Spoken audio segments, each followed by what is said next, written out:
Okay, ladies and gentlemen, here's the post. So Chris Roberts responded to Terada.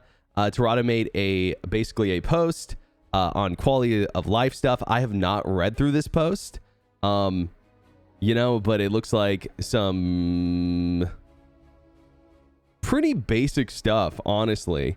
Like, I figured when I first saw this post about Chris Roberts, this was going to be like a something different, maybe about combat or whatever. But this is really interesting. Keybinds customization search bar to keybind stuff easily. That would be a good one. Save shortcut modification to current profile. A keybind to show off the HUD and interface. Oh, turn it off and on. Yeah, that would be good. Hiding the HUD completely would be nice sometimes. An option and keybind to enable and disable player names and groups. Yep, absolutely. So yeah, just a lot of quality of life stuff. Settings, display only FPS. Display device names of HOTAS 1, 2, and 3. Oh yeah, that's actually a great idea. Yeah, these are just like really like up the middle ideas. I think these are great, but this is stuff that like I guess you expect a normal game to have. Is what it sees. Chris's response is eye-opening to the database situation. That's great, okay? And I have not, maybe I'll change my mind on what I'm about to say once I read the paragraph, but here's my opening thoughts. I did hear there was some stuff about the database talk inside of Chris's response, and here's what I'm going to say, is whether it is directly CIG's fault or not about the database issues, it is their job to resolve it, right? And I don't think that this idea that it's someone else's fault is going to be a good enough excuse forever. You feel me? So, yo, Limbo, thank you, dude. I appreciate it. Thank you. All right, so let's move on to in-game comfort and readability. Adjust brightness in daylight of the cockpit. Tinted glass, it's a priority. Night vision is becoming essential. Yes. Better ship headlights. Yes. I'm just glancing through these, but most of these seem really good.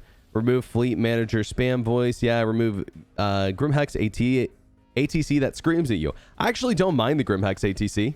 What do you guys think about it? Is it bad? I don't mind it, actually. I don't think that...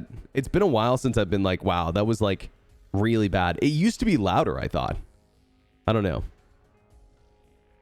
Yeah, I don't know. Improve signs at stations to make finding shops easier. Actually, I just think they should make every Lagrange point, or at least planetary station, look exactly the same. That's what my take is. I think the quote-unquote diversity we have in stations is really strange. Really strange. Have city markers at the spaceport that would help them land. I mean, again, these are just like really obvious changes that need to happen. I agree with like everything I'm reading pretty much. Ability to open ships hangar remotely. Ability to sell your cargo. We used to be able to do that. Open ship hangar remotely, not from the pilot seat. But then I guess it got broke.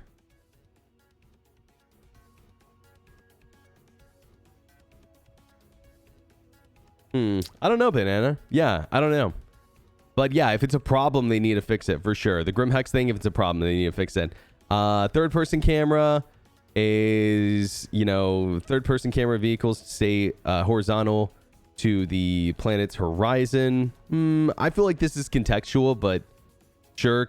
A smoother camera in third person for ground vehicles and roll translate out of game. Status for feedback threads. See if they have been read by CIG teams. Escalated. Need more information. Blah, blah, blah. Moderation on spectrum. Relevant to feedback. Given greater prominence than duplicates. Coherent proposals. Yep. Option to clear shader cache from the launcher. That is an amazing idea. And useful information in the launcher. Cool. Great. All right. So here's what Chris Roberts has to say about all that. And more, apparently. And more. Chris, take it away. How many of you guys have read this already? One in chat if you've already read it.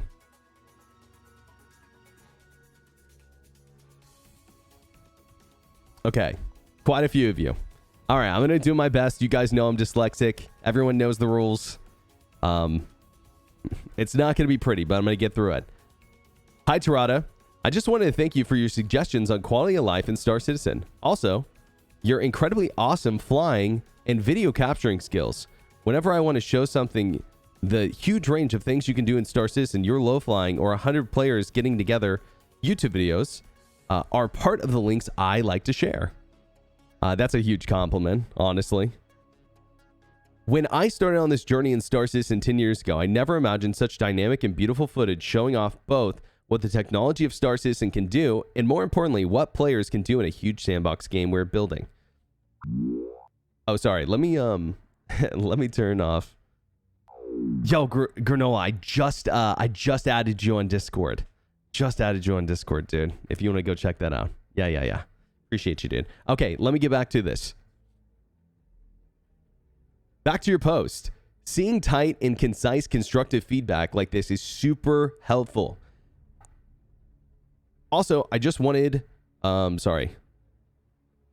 just want you to know I pay attention to community feedback as well as feedback from various Star Citizen content creators, except me.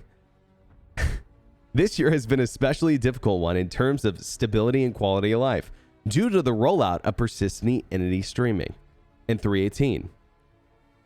The whole way we track and record the state of the universe changes dramatically. Also change the way we handle the data and the backend in the cloud.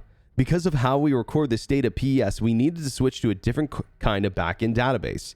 We moved from SQL, relational database, to a graph database. Unfortunately, the graph database we selected, despite being one of the best rated and intended for the enterprise scale, has had major issues at load, causing the database to lock up with all queries of the game servers to stall out. This happened at the 3.18 launch and took effort to stabilize, including some of our engineering side to lessen the load of the database. We thought we had the issue solved, but in recent versions of the database software was a step backwards, and we've additionally locked up at load, which is what happens for periods on Wednesday after we launch 3.20 and Thursday and Friday and briefly on Saturday. We rolled back an older version and disabled some of the features last night that we suspect may be contributing to the instability. Ironically, we think the replication to mirror databases for full redundancy is the culprit of the database lockups. This looks to stabilize things. The backend database is getting to a bad state manifest in multiple ways to infinitely spinning inventory windows, missing items, degraded game performance. We went with a off-the-shelf enterprise level database and stability resilience, as there is already a lot of new tech in Star Citizen. So it's frustrating, as the software should be rock solid, is the biggest offender in making Star Citizen experience even more unreliable. We have our top engineers at the database company working on this, and we also are assessing other databases to switch to if the unreliable state of the solution continues. Wow. Very interesting. Very interesting. Now, this is what I expected from the post whenever I saw like whisperings and stuff online about it. But here's what I'm going to say is that while I do feel for CIG, if this is true, that they went with a like a bad data streaming service, whatever, right? They were supposed to like have like all this like redundancy and off-the-shelf enterprise service, whatever. The deal is I stay true to my opinion, which is that CIG, it's still their responsibility to make this work, right? This isn't 3.18 wasn't the first time we've had database issues, right? 3.18 wasn't the first time we've had database issues. So I think that CIG can't throw all the blame on this vendor. You know, we've had database issues in the past. We've had concurrency issues in the past badly before 3.18. I mean, we can name patch after patch. It's happened, right? Yes, there has been like some good windows before PES for sure. And there's been some good windows after PES. 319 was pretty stable. So what I'm going to say is that this is still falls on CIG. Maybe it's not directly their fault, but they still are the ones who have to solve the problem. If they can't deliver, it's still on them, you know? Yeah, think of the dupes on the ASOP in 317.1. Think of anytime we've had an Invictus or a Free Fly in the last like 3 years, except for like one that I can think of. We've literally had one good Free Fly in like the last 3 years. Two, if you count 318.2, but you know, so many people had abandoned the game. Concurrency got so low that it was just like, you know, it was an easy slam dunk for them. You know, this is definitely not the first time we've had issues. So, yeah, I hope they can figure out what the issue is, and moving forward we'll have better experience. But yeah, they've got to figure this out, because every time they launch a new patch or have a free fly or an event, like the servers just can't lock up. You know, it just can't be that way every single time. All right, let me continue. One way or another, we intend to have this solved in the very near term, and the game coming back to a 317x stability levels. Okay, 317x was fine. We're also very focused on improving quality of life, both annoying bugs that have been around way too long, and some things we need to address to make the experience more fun and welcoming. Your list is a great respect, and a lot of those suggestions are on our list too. We did get some quality of life fixes in 320, like ship HUD being lined up properly, but not nearly as much as the team or I would like. We're working on knocking out bugs in quality of life pretty continuously from here on out. There is a lot of great tech features that we are bringing into Squadron 42, into Star Citizen from Squadron 42 that will dramatically change the feel and the polish of Star Citizen. For instance, a lot of your suggestions in game comfort and readability have been addressed with the changes we made for Squadron 42. The plan has always been to bring the work into Star Citizen. Squadron 42 was just a good way for us to focus on the polish and feel. Usability without the pressure of maintaining functionality as we iterate on it for the always live environment of the PU. Now we're hitting an inflection point with Squadron 42's development that allows us to start bringing this work into Star Citizen in the near future. Okay. I'm very excited for CitizenCon, as we'll be sharing a lot of these features and more. This will be great in front of a live crowd and spending time with the community in person. It's been 4 years since our last in-person CitizenCon. Nice. Nice, nice, nice.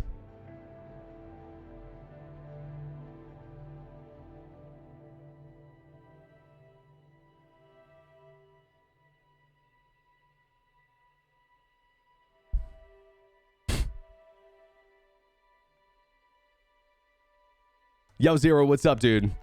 So, basically, here's what I'm getting from this, is that soon TM for sure. I'll believe it when I see it. It's really, really nice to hear Chris very plainly taking blame for a lot of the delay, is what it seems like. But what I'm going to say is that Chris taking blame for the delay and like for the issues we're feeling is, in my opinion, too little too late. It's really nice to hear from him for sure, but what my thought process goes to is I'm not like the person I was 4 years ago. When I saw Chris talk in a thread, I was like, oh my God, like this is important. This is really cool.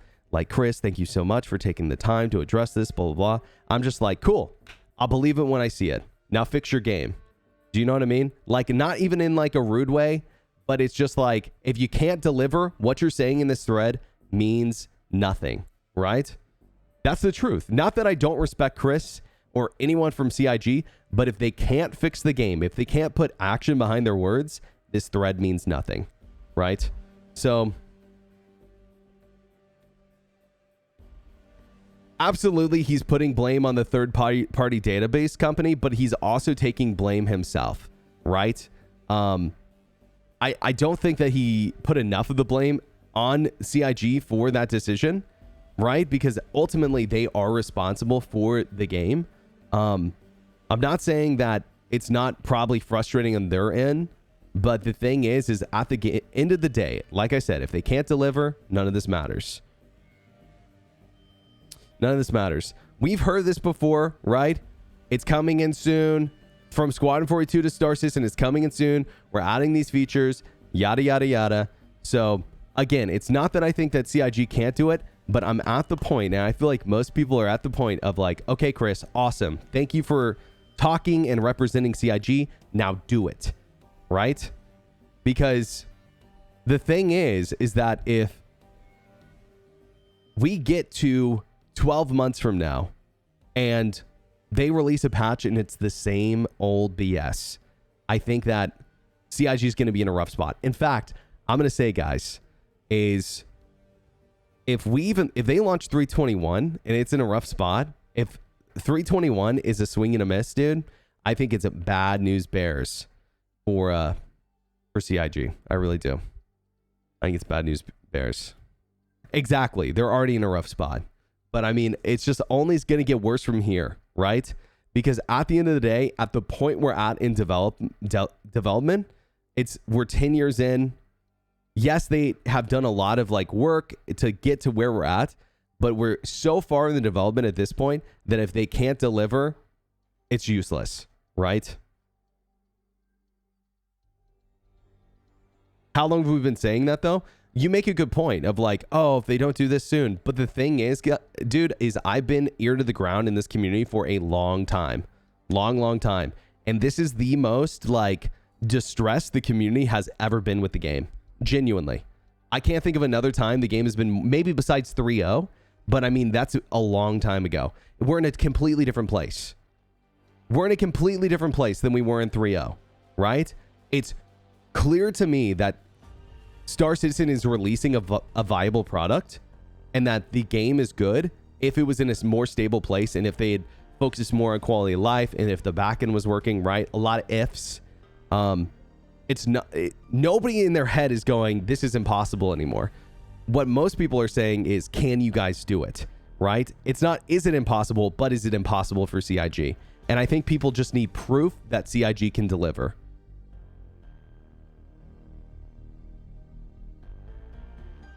The game would be better if it worked. Absolutely.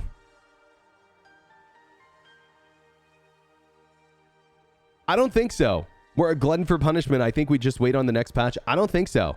I think a lot of people are backing out right now. I think a lot of people have been backing away slowly since 3.18. And as someone who hears the voice of the community every day, I'm telling you, if they flub 321, dude, it's not going to be good. Like, I'm talking about the lowest sales numbers they're going to get in years. It's going to be bad, but yeah, let's hope CIG can do it. I'm rooting for him. I want this game to be good. I love Star Citizen. The question is, can they deliver? We'll see at CitizenCon and we'll see at 321. Yeah, we'll see at 321.